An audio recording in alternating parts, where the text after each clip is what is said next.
ബെത്ലഹേം കുടുംബ യൂണിറ്റ് ഇന്നലെ കാണാൻ പോയിട്ടുണ്ടായിരുന്നു. അതിലേക്ക് ഞാൻ വരാം. പക്ഷെ അതിനു മുന്നേ ചെറിയ കാര്യം. നിങ്ങൾ ഇന്ന് പരാജയപ്പെട്ടിരിക്കുകയാണെങ്കിൽ ഒന്ന് ഓർത്തു വെക്കേണ്ട ഒരു കുഞ്ഞു പാഠം. നിങ്ങളുടെ ഇന്നത്തെ അവസ്ഥ അതൊരു അവസാന കഥയല്ല. ചിലപ്പോ നമ്മൾ മറ്റുള്ളവരുടെ വിജയത്തിലേക്ക് നോക്കി പറയാറുണ്ട്, ഷോ ഇവർക്കൊക്കെ എന്ത് ഭാഗ്യല്ലേ, അവർക്ക് ശരിക്കുള്ള അവസരം കിട്ടി, അവർ ശരിക്കുള്ള ആളുകളെ കണ്ടുമുട്ടി, നമുക്കെന്താ അതൊന്നും നടക്കാത്തത്? ഇത്തരം ചോദ്യങ്ങൾ നിങ്ങളുടെ മനസ്സിൽ ഒരിക്കലെങ്കിലും വന്നു പോയിട്ടുണ്ടോ? അങ്ങനെയാണെങ്കിൽ നമ്മൾ ആരും കാണാത്ത മറ്റൊരു കാര്യം കൂടി അതിന് പിന്നിലുണ്ട്. അവരുടെ വിജയത്തിന് പിന്നിൽ നമ്മൾ കാണാതെ പോയ ഒരുപാട് ദിവസങ്ങൾ ഉണ്ടായിട്ടുണ്ട്.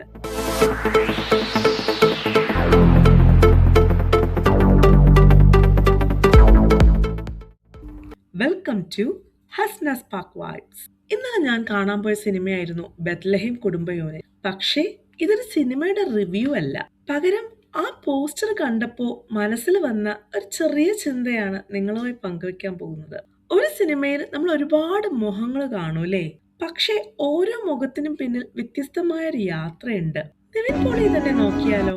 ഇന്ന് മലയാള സിനിമയിൽ വളരെ പരിചിതമായ ഒരു പേര്. പക്ഷെ ആ പേര് ഒറ്റ ദിവസം കൊണ്ട് ഉണ്ടായതല്ല. 2010 മലർവാടി ആർട്സ് ക്ലബ് വഴി സിനിമയിലേക്ക് എത്തിയ ഒരാൾ. പിന്നീട് നേരം, പ്രേമം, ഒരു ഘട്ടത്തിൽ വലിയ വിജയങ്ങൾ, പിന്നെ കരിയറിൽ തന്നെ വലിയ മാറ്റങ്ങളും തിരിച്ചടികളും. ഒരിക്കൽ എല്ലാവരും സംസാരിച്ചിരുന്ന ആ ഒരു പേര് പിന്നീട് എന്താണ് സംഭവിച്ചതെന്ന് ആളുകൾ ചോദിച്ച കാലം ഉണ്ടായി. പക്ഷെ കഥ അവിടെ അവസാനിച്ചിട്ടില്ല. ശ്രമങ്ങൾ തുടർന്നു, ഒരുപാട് സിനിമകൾ ചെയ്തു, വീണ്ടും തിരികെ വരാനുള്ള വഴികൾ തേടി. അതാണ് എന്നെ കൂടുതൽ ആകർഷിച്ചത്. വിജയം കിട്ടിയതിലല്ല വലിയ കാര്യം, താഴേക്ക് പോയപ്പോ ആ വീണ്ടും നടക്കാൻ കഴിഞ്ഞതായിരുന്നു വലിയൊരു കാര്യം. ഇനി മമിത ബൈജുവിനെ പറ്റി പറയുകയാണെങ്കിൽ ഇന്ന് ഒരുപാട് പേരുടെ ശ്രദ്ധ പിടിച്ചു പറ്റിയ ഒരു യുവതാരം. പ്രേമലു പോലുള്ള വിജയങ്ങളിലൂടെ വലിയൊരു ഓഡിയൻസ് റീച്ച് നേടിയ നടി. പിന്നീട് തമിഴിലും അവസരങ്ങൾക്ക് കുറവില്ല. വിജയ്ക്കൊപ്പം ജനനായകനാണെങ്കിൽ ധനുഷിനൊപ്പം കര, സൂര്യയ്ക്കൊപ്പം വിശ്വനാഥൻ സൺസ്. ഇന്നൊരു സിനിമയുടെ പോസ്റ്ററിൽ കാണുന്ന ആ ഒരു മുഖം. പക്ഷേ അവരുടെ ജേർണി ഒന്ന് നോക്കിയാലോ. ചെറിയ സപ്പോർട്ടിംഗ് റോൾസ് മുതൽ കൂടുതൽ ശ്രദ്ധിക്കപ്പെടുന്ന കഥാപാത്രങ്ങളിലേക്ക് വളർന്ന ഒരു യാത്രയാണ് നാം. അപ്പൊ എനിക്ക് തോന്നിയ ആ ഒരു ചെറിയ ചിന്ത, നമ്മൾ ഒരാളുടെ ഇന്നത്തെ സ്ഥാനം മാത്രമാണ് കാണുന്നത്. അവർ കടന്നു വന്ന വഴിയൊന്നും കാണുന്നുമില്ല, അവരൊട്ട് കാണിക്കുന്നുമില്ല. അതുകൊണ്ടാണ് ചിലപ്പോൾ നമ്മുടെ ജീവിതത്തിലും നമ്മൾ നമ്മളെ തന്നെ അണ്ടർ എസ്റ്റിമേറ്റ് ചെയ്യുന്നത്. എനിക്കിതുവരെ ഒന്നും ആയിട്ടില്ല, എൻ്റെ ഫ്രണ്ട്സ് എല്ലാരും മുന്നോട്ട് പോയിട്ടുണ്ട്, അവർക്ക് എത്തിപ്പെടേണ്ട ദൂരത്തിനും അപ്പുറം അവരെത്തിപ്പെട്ടു, എനിക്ക് മാത്രം അവസരങ്ങൾ കിട്ടുന്നില്ല, ഞാൻ ഇത്രയും ശ്രമിച്ചിട്ട് എന്തുകൊണ്ട് എനിക്ക് മാത്രം ഒന്നും നടക്കുന്നില്ല. അങ്ങനത്തെ കുറെ ചോദ്യങ്ങൾ നിങ്ങൾ അലട്ടുന്നുണ്ടല്ലേ. പക്ഷേ നിങ്ങളൊന്ന് ഓർക്കുക, ഒരു വിത്ത് മണ്ണിനടിയിൽ കിടക്കുന്ന സമയത്ത് അതിനെ നോക്കി ആരും പറയില്ല ഇതൊരു മരമാകാൻ പോവുകയാണെന്ന്. കാരണം പുറത്തൊന്നും കാണുന്നില്ലെന്നല്ലോ. പക്ഷേ അതിന്റെ ഉള്ളിൽ എന്തോ സംഭവിച്ചു കൊണ്ടിരിക്കുന്നു.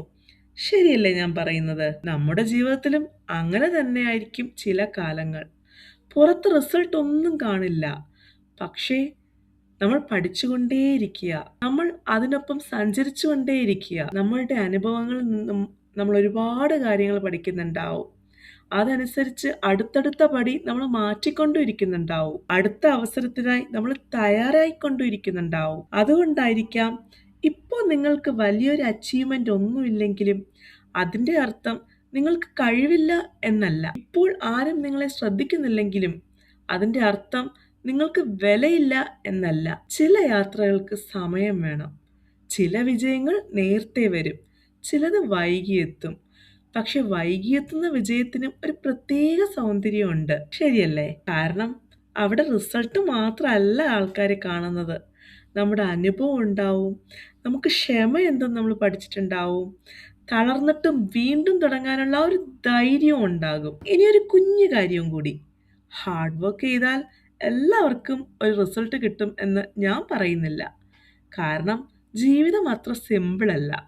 അവസരങ്ങൾ വ്യത്യസ്തമാണ്, സാഹചര്യങ്ങളും വ്യത്യസ്തമാണ്, ഭാഗ്യത്തിനും അതിൻ്റെതായ ഒരു പങ്കുണ്ട്. പക്ഷെ ഒരു കാര്യം ഉറപ്പിച്ചു പറയാം, നമ്മൾ ശ്രമം നിർത്തിയാൽ നമ്മുടെ സാധ്യതകളുടെ വാതിൽ നമ്മൾ തന്നെയാണ് അടയ്ക്കുന്നത്. അതുകൊണ്ട് ഇന്ന് നിങ്ങൾ എന്തെങ്കിലും ഒരു കാര്യത്തിനായി കാത്തിരിക്കുന്നതാണെങ്കിൽ, ഒരു ജോലിയാവാം, അല്ലെങ്കിൽ ഒരു എക്സാം റിസൾട്ട് ആവാം, അല്ലെങ്കിൽ ഒരു ബിസിനസ് തുടങ്ങാനുള്ള പദ്ധതിയാവാം, ഒരു ഡ്രീം എല്ലാവർക്കും ഉണ്ടാവും. ഒരു ക്രിയേറ്റീവ് പ്രോജക്റ്റ് പോലും ആവാം, അല്ലെങ്കിൽ ജീവിതത്തിൽ ഒരു പുതിയ തുടക്കമെങ്കിലും ആവാം. എന്തിനു മുന്നേ ഇതൊന്ന് ഓർത്തു വെക്കുക. ഞാനിപ്പോൾ എവിടെയാണ് എന്നതൊരു സ്ഥാനം മാത്രമാണ്.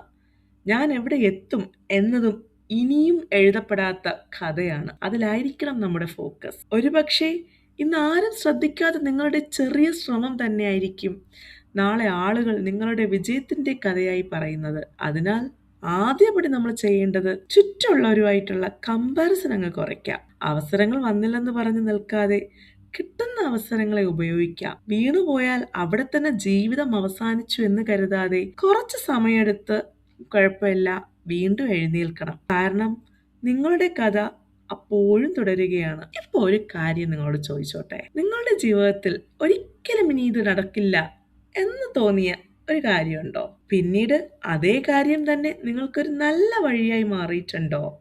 കമന്റ് ചെയ്യാൻ മറക്കണ്ട കേട്ടോ. നിങ്ങളുടെ ആ ഒരു ചെറിയ അനുഭവം പോലും മറ്റൊരാൾക്ക് വലിയൊരു മോട്ടിവേഷൻ ആയിരിക്കാന്നേ. അതുകൊണ്ട് എഴുതാൻ മടിക്കണ്ട. ഇത്തരം ചെറിയ ജീവിത ചിന്തകൾ നിങ്ങളുമായി കണക്ട് ചെയ്യുന്നുണ്ടെങ്കിൽ ഹസ്ന സ്പാർക്ക് വൈബ്സ് സബ്സ്ക്രൈബ് ചെയ്യുക. ഇതുപോലെ ചിന്തിക്കുന്ന ആൾക്കാർക്കായി ഇത് ഷെയർ ചെയ്തും കൊടുക്കുക. കാരണം ഇവിടെ നമ്മൾ സിനിമയെക്കുറിച്ച് മാത്രം സംസാരിക്കുന്നില്ല. സിനിമയിൽ നിന്നും ജീവിതത്തിൽ നിന്നും നമ്മുടെ ചുറ്റുമുള്ള മനുഷ്യരിൽ നിന്നും നമ്മൾ തന്നെ കുറച്ച് കാര്യങ്ങൾ പഠിച്ചുകൊണ്ടിരിക്കുകയാണ്. ഒടുവിൽ ഒരൊറ്റ വരി മാത്രം പറഞ്ഞു നിർത്തുന്നു. ഇന്ന് നിങ്ങളെ ആരും ശ്രദ്ധിക്കുന്നില്ലെങ്കിലും പ്രശ്നമല്ല. നിങ്ങൾ നിങ്ങളുടെ യാത്ര നിർത്തരുത്. ചില വിജയങ്ങൾ നമ്മൾ പ്രതീക്ഷിക്കാത്ത സമയത്താണ് എത്തുന്നത്. സോ നിങ്ങൾ ആ വിജയത്തെക്കുറിച്ച് മാത്രം ചിന്തിച്ചുകൊണ്ടിരിക്കുക. മറ്റൊരവസരത്തിൽ കണ്ടുമുട്ടാമെന്ന ശുഭപ്രതീക്ഷയോടെ this is Hasna spark vibes. ചെറിയ ചിന്തകൾ പോലും വലിയ മാറ്റങ്ങൾ സൃഷ്ടിക്കാൻ സഹായിക്കും. ബൈ.